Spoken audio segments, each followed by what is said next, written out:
അപ്പോൾ ഇവിടെ സിന്ദാബാദ് വിളിക്കുന്നത് ഇതിൻ്റെ ഒരു പ്രതീകമെന്ന നിലക്ക് സിന്ദാബാദ് വിളിക്കുന്നതാണ്. അത് മറ്റുള്ളവരിൽ നിന്നെല്ലാം വ്യത്യസ്തനായി എന്നെ മാറ്റി തീർത്തിരിക്കുന്നത് എനിക്ക് തോന്നാൻ തുടങ്ങിയാൽ വല്ലാത്ത അവസ്ഥയാകും.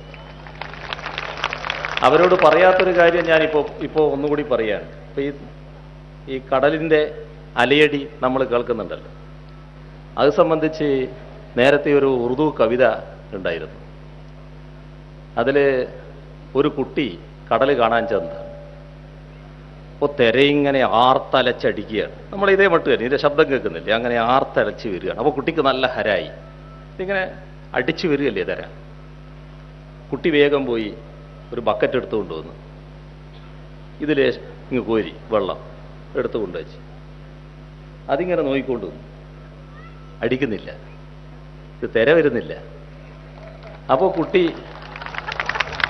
കുട്ടി പറഞ്ഞു, എന്താ വെള്ളമേ നീ അടിക്കാത്തത്, നീ എന്താ തിരയാകാത്തത്, നീ എന്താണ് ആർത്തലച്ച് വരാത്തത് എന്നൊക്കെ പറഞ്ഞിട്ടുള്ള കുട്ടിയുടെ വലിയ വിഷമായി. പിന്നെ കുട്ടി കരച്ചിലായി, വല്ലാത്ത പ്രയാസമായി. അപ്പോൾ ആ വെള്ളത്തിനൊരു ദയ തോന്നി. വെള്ളം പറഞ്ഞു, അല്ലയോ കുട്ടി, ഞാൻ സമുദ്രത്തിൻ്റെ മാർത്തട്ടിനോട് ചേർന്ന് നിൽക്കുമ്പോൾ മാത്രമേ തിരയാകാൻ പറ്റൂ.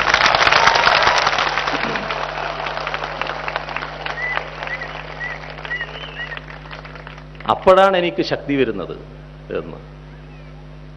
അതുപോലെ എന്നോട് ചോദിച്ചവരോട് എനിക്ക് പറയാനുള്ളത്, ഞങ്ങളുടെ എല്ലാ ശക്തി ഈ പ്രസ്ഥാനമാകുന്ന സമുദ്രത്തിൻ്റെ മാർത്തട്ടിനോട് ചേർന്ന് നിൽക്കുമ്പോഴാണ് എന്നത് മനസ്സിലാക്കും.